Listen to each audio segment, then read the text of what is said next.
Harimi, harimi, al tirai, harimi, al tirai.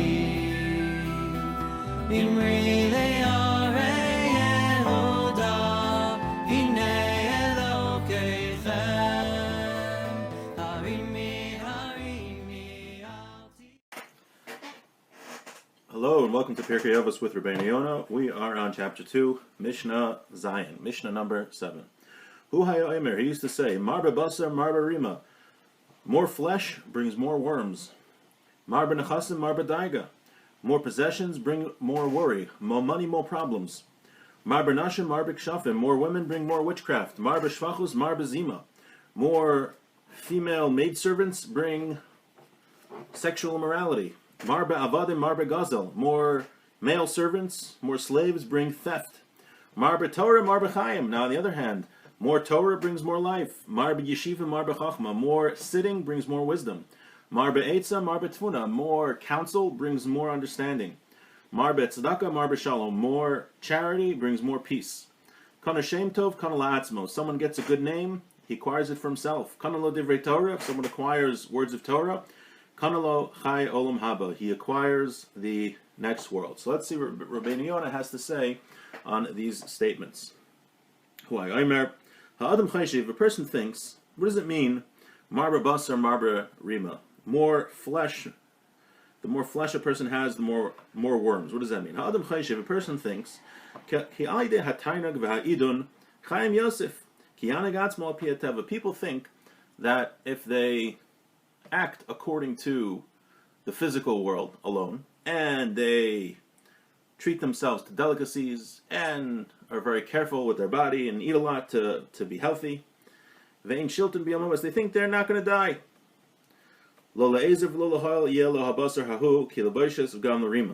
He says, eating a lot, thinking you're going to be healthy, I guess get all your vitamins, and you think just relying on the physical will prevent a person from dying. That is not true. That will not happen. It's not going to help at all. And in fact, it's going to be an embarrassment and also worms, because when a person dies, that's all that's left. It's the body and more for the worms to eat. Marba nechasim, marba daiga. More money, more problems. Al yakshu ki al oshro v'rov nechasav yevala yemaisav batov v'shnosav b'ni'im v'hu. Don't think that if you have a lot of money, you're never going to be worried about anything. Everything's going to be fine, and you're going to live all of your days in tranquility. That's not true. But rather, he's always worried about his assets, about his investments, about his fancy car, whatever it is. So a person who is just trying to get a lot of money because he thinks it's going to help him relax and live a tranquil life. In fact, the opposite is true. Marba avadim, marba gezel, marba shvachos, marba zima, marba nasher, marba kshafim. So we said three things: more slaves, more theft. More maidservants, more immorality. More women, more witchcraft. So what do all these things mean? Now these three things somebody else does. Umala alav ki'ilu hu asam, and the Mishnah is treating it like he did it himself. When, let's say, a person owns slaves, and his slaves steal. Slaves were known for stealing. He's going to get punished for it because he should have stopped them. The slaves were under his responsibility, and they stole, but he's going to get punished for it. Even though he doesn't know about it. It's on him. They're his possessions. Now let's say his maidservants, they commit acts of immorality with others. It's all on him. It's like he had illicit relations with them. Because this very improper thing was done in his house. Also, if he has too many wives, I said what happened. Person had too many wives.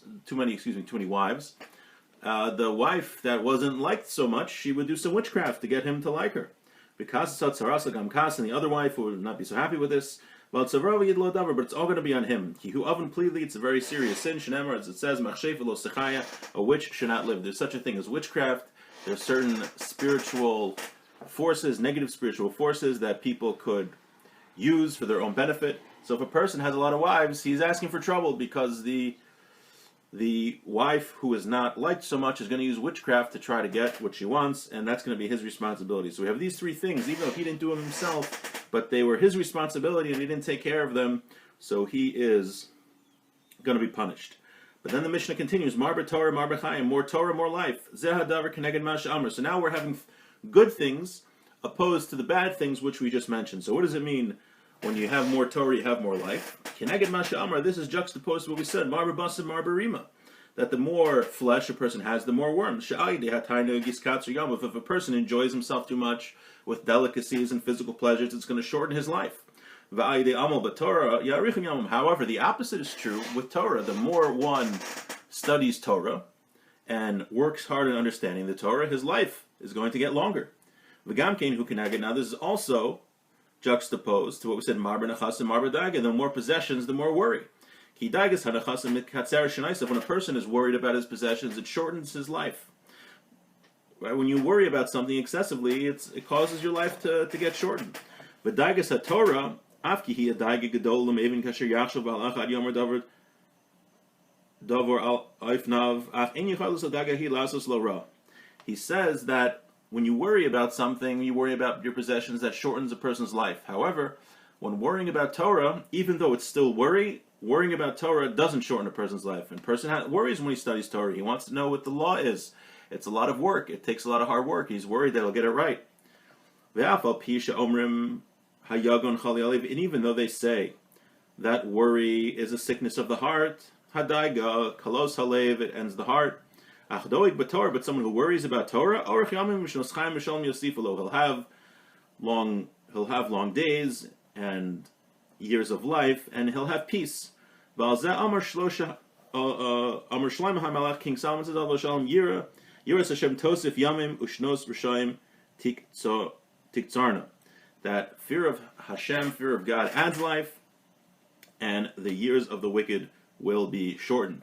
So what you have here, opposed to Marba Nachas and Marba Daiga, that the more possessions you have will cause you to worry, and that will shorten your life, because worry by nature shortens a person's life. However, the opposite is true when it comes to worry of Torah. If a person stresses out over Torah and is worried about Torah, that will actually lengthen his life. That goes against the natural order. So we have two things. We have having a lot of flesh causes a person to get a lot of worms. That shortens a person's life.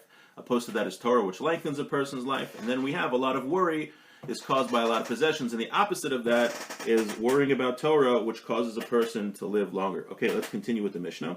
Marba Chachma, Marba Yeshiva. So we have the Rabeinu Yonah. Rabeinu Yonah has an opposite girsa of what we had. We had the girsa, the way the Mishnah said it was Marba Yeshiva, Marba Chachma, that more sitting brings about more wisdom. But here he has a more wisdom brings about more sitting. That's how Rabeinu Yonah had the Mishnah. Now, what does that mean? More wisdom brings about more sitting. Rotzalomer, that means to say, Chachmas hasvara v'hapilpul. When a person knows how to think logically, has svara and pilpul, he can connect different things logically and compare two things which are similar and know what's dissimilar. Through that, he's going to sit more. Why? Because when he's a wise person and he knows how to do this, students are going to want to sit with him and they're going to want to learn what he has to say. They're going to learn to sharpen their thinking like he thinks, and to know what novel insights he has. This is a wisdom in and of itself. Right? There's different types of wisdom. There's knowing facts, and there's also knowing how to think. So when a person knows the wisdom of how to think, then he's going to have students come to him wanting to learn that wisdom of how to think. It's very important. Know how to think properly. Many people know a lot of facts, but they don't know how to think properly, so they come to false conclusions. That means to say, and it means to say that he gets reward for everything. Kihu agarim, meaning all the students that are studying because of him, he gets reward for that because he caused it. And this is what we're saying. That's juxtaposed to the bad thing we said of Marba Shvachos, Marba Zima, that when a person owns more maidservants, there's more illicit relations, and he's held responsible because he caused it. He didn't stop the illicit relations going on in his house. But here, he is causing other people to study Torah, and he gets reward. So the Mishnah is telling us that a person could cause evil and get punished for doing that evil, but at the same time he could do good and be rewarded for doing good. Mar b'tzedakah, mar b'shalom. Then we said more charity brings about more peace. Hanaisin tzedakah, someone who gives charity.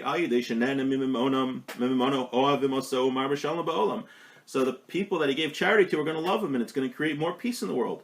Now, when he gives advice to people, sometimes you have people that give tzedakah and they encourage others to do it also. It's going to be like he gave it. And people love him also because of this. He encourages others to be philanthropists. And this is juxtaposed to what we said before. Marba avada, marba gezel. The more slaves you have, the more theft. Because when a person has slaves and they steal, people hate him because his slaves are stealing from them. Even though he didn't steal, he was responsible for them. Umar tzedakah. But here, when he's encouraging people to give tzedakah, people are going to love him. People are going to love him because of what he caused to do. Okay, let's just finish. Kana shem tov kana la'atzmo. Someone who has a good name has it for himself. Ki hashem tov la'atzmahu. Having a good name is for himself. Lo yanichanu la'acherim, not for others. Hefech min hamar b'nechasim. That's the opposite of a person who gets a lot of possessions. Because when a person dies, all of his possessions, they just go to others. He can't take his possessions with him, but he does take a good name with him. And someone who acquires Torah, he acquires the life in the next world. And with that, we finish Mishnah 7. So last time we had a very short Mishnah. This time we had a longer Mishnah. And with that, I wish everyone a beautiful day.